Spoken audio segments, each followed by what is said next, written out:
Hello. Welcome to another episode of Disrupt Your Now, the show for entrepreneurs who are ready to shake things up. Tonight, I'm going to talk about one of my favorite topics. And this is about, oops, sorry, got to turn my phone off. Sorry. Um, Tonight, I want to talk about my number one tip for starting a business in retirement. This is one of my favorite topics. And the reason it is because for the first time ever, this is the time of our lives that we can, in the words of Cartman, I do what I want, from South Park. It's like this is the first time ever that most of us are in a position that we don't have all these other things that we have to do. So I want you to take a step back for a minute and think about your own life. If you're an average kid, when we're kids, we go, "Oh, I can't wait to be grown up. I'm so sick of my parents telling me what to do. I want to do whatever I want." And, of course, your parents are like, "Oh, you're so lucky because you don't have all these responsibilities." And then when we get to be adults, we're like, "Oh, crap. Now I understand what they meant." And it's like you almost feel like, shoot, you wasted that childhood. But of course, you didn't waste it, but even as a child, you can't just do what you want anyway. Then you get to young adulthood when theoretically we can do what we want, but most of us are starting out our careers. So we feel beholden. We feel really pressured to what are we going to do? What am I going to be when I grow up? How much money am I going to make? Keeping up with whatever your friends are doing. And of course, then a lot of us are having kids, so you're raising them. You don't have the freedom to just go, you know what, screw it. I'm done. I'm walking. So there's all that outside pressure. And then in middle age, you've got even more responsibility because you usually have more people relying on you. You've been playing the keeping up with the Joneses game for years. So you've got a big house, nice cars, you know, membership at all the right clubs. To the outside world, it looks like you have everything. But inside, you're in what I call a fur-lined mousetrap. It's like, yeah, it's comfortable. Yeah, you have everything, but you can't get out because you can't just walk from all those things, especially when you have people who are relying on you. If you have a big mortgage and all that, and you go tell your family, you know what, we're moving into a tiny home, that's probably not going to work very well. So, fast forward to mid 50s and older, and I'm 61. I'm not too proud to say it. I'll be 62 in May. Um, went fast forward to these ages, mid 50s and olders, this is the first time that most of us literally can do whatever we want when we want it. But the thing that's holding us back now, in the past, it was other people holding us back. But now what's holding us back is that we are so trained. We're like a dog. We are trained to do what society expects us to. So we're trained to stay the corporate route, be like, I have to have this amount of money in my retirement fund when I retire, all that stuff. I have to keep this same house. I have to have a better and better car. And of course, once you get to a certain age, a lot of people, especially men, are like, you got to go get that sports car that makes you feel all young again. And then you want to travel all over the world and you want to do this and you want to do that. And that's all great. I'm not saying that any of that is wrong. But the problem is that too many of us are doing that stuff because we feel like we need to in order to keep up with appearances. I think it's really funny how so many people in our generation are constantly talking about kids on social media and oh, the peer pressure and social media is so bad. You know what? There's always been social media. It's just that now social media is instant and it's global, but there's always been social media. One of my favorite things, it's been like 12 years ago, we did some social media workshops for small businesses through an economic development client. And my daughter, who actually works with me, is an artist, and she did a a, sorry, I can't think. She did a comic of Paul Revere on a horse tweeting, "The British are coming." You know what? Hello, he didn't have Twitter, but he had social media because he had a voice and he had people in houses listening. So th- things are not that much different. They're different, but they're not that different. So I want y'all to get off of your high horses, stop being curmudgeons, because that's another thing. As boomers, we grew up. I look now at some of the clothes we wore. We had shorts up to our butts and everything else, and now we're all like, "Oh my God, they have tattoos and they have, you know, multiple piercings and all this stuff." Stop it. Stop being old curmudgeons and start looking forward to the future. You have spent a lifetime checking off boxes. That is probably in the 60s and 70s, you weren't really checking them off. You were like, woo, you're a hippie or whatever. And you're thinking, uh, oh, the man, this, and, old people and the generation gap and everything. But after that, you've been spending your life checking off boxes. Now, for the first time ever, screw the boxes. You can create your own boxes with your own rules so that you can live life the way you want, the life you want, the way that you want. I want to clarify. I'm not saying to be irresponsible. I'm not saying to just go out and woo, throw out the mortgage, move out, let everything go, divorce your spouse and all that. But what I'm saying is start thinking about yourself and your partner, whoever your partner is, whether it's a spouse, live together, boyfriend, girlfriend, whatever. Start thinking about that and what you really want your life to be like. So that is my number one tip. What do you want out of life? Before you make any other decisions, you have to decide that. What do I want my life to be like? What would I love to be able to get up and do every day? What would my ideal life look like? What would my ideal day look like? Okay, yeah, I do want to travel, but what types of places do I want to travel and how often do I want to travel? Because until you know those things, you don't even know how much money you need to retire. I'm in a subreddit where people are always asking, "How much do I need to retire? Is this enough?" And I'm like, what do you want to do? Because if you don't want to do very much, if you want to go be a hermit and live in the woods, you don't really need any money to do that. But if you want to travel the world and go to the south of France and play golf at St. Andrews and stuff like that, you need a lot of money. So be honest with yourself. What is it going to take to make you happy? That is the number one thing. Before you do anything else, the money comes after this. What is it going to take to make you happy? What do you want your life to be like? And as a part of that, you need to think about like your friends, what kind of relationship you want with your friends, what kind of relationship you want with your family, um, what type of volunteer work do you do, but also, or do you want to do, but also things like what have you liked about your career? What have you not liked about your career? What has real life taught you?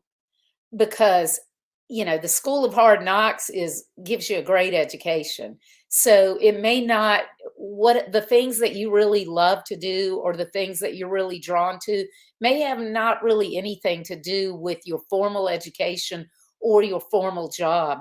But what are you really good at and what fills you, what makes you feel excited and makes you feel good.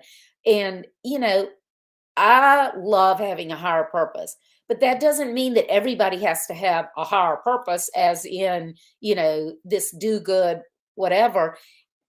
You, I want to be careful because I don't want people to think that I'm saying that money's bad because it's not. I like money just as much as the rest of y'all, but I'm one of these people that money has never been my driving force, which is weird because I started out in accounting. um, but I have always been like, there's got to be something bigger that gets me excited about it. So I want you to figure out what is it that makes you get excited.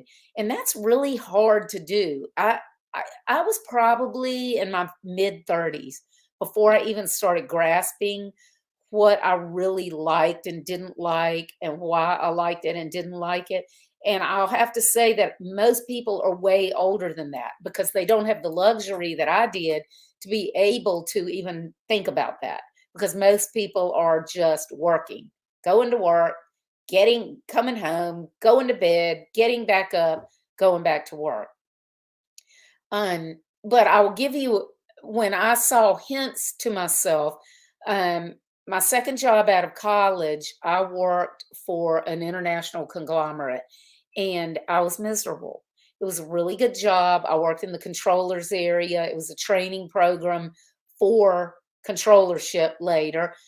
But I was so unhappy because I was working with numbers all the day, every day. First of all, it was boring. I learned I hate repetitive tasks, number one. So, um, it was same thing every month, every week, and the only time we were really busy was during budget time, and I'm like, "Oh, this is so miserable." But then okay, I was in the cost accounting area. And this was over the whole division of the company that I worked in. Then I moved into one of the plants, and all of a sudden, I got to see where things were being made. I got to see the people coming into work and doing things, and they're bringing in wool from all over the world, dirty wool, right off of a sheep's back. And all of a sudden, that business became real to me because I wasn't looking at one tiny little piece of the pie. Now, that one plant was still a piece of the pie within the company, but it was real. It wasn't just numbers. And that's when I realized I cannot work for a big company. I've got to be able to see the big picture. That was the first time in my life I realized anything about the big picture. So I went to work for a smaller manufacturing company where I was the assistant controller. And I worked harder than I had ever worked in my life, but I loved it because I got to see everything from shipping rattan in from the Philippines to the people again in the manufacturing floor making furniture out of it. And then we did rattan and aluminum. I worked for a company called Brown Jordan. And even though I worked really hard and it was long hours, I was like, oh my gosh, I could see the whole thing. So that's an example for me. So I want you to think back through your life and your years of growing up, your career years, and think about what were kind of your aha moments, even if you didn't act on them. What were your aha moments that helped you understand some things about yourself inside? I'll give you another example. So for myself. So the first business that my husband and I started was in 1990. He was retiring from the Navy. We were living in Florida. There was a recession there. We couldn't have sold our home without losing money. And he did not want to go to work for a Beltway bandit. And so we were just like, what the heck are we going to do? We had a 4-month old and a 24-month old. 6 months before he was retiring, a 4-month old and a 24-month old.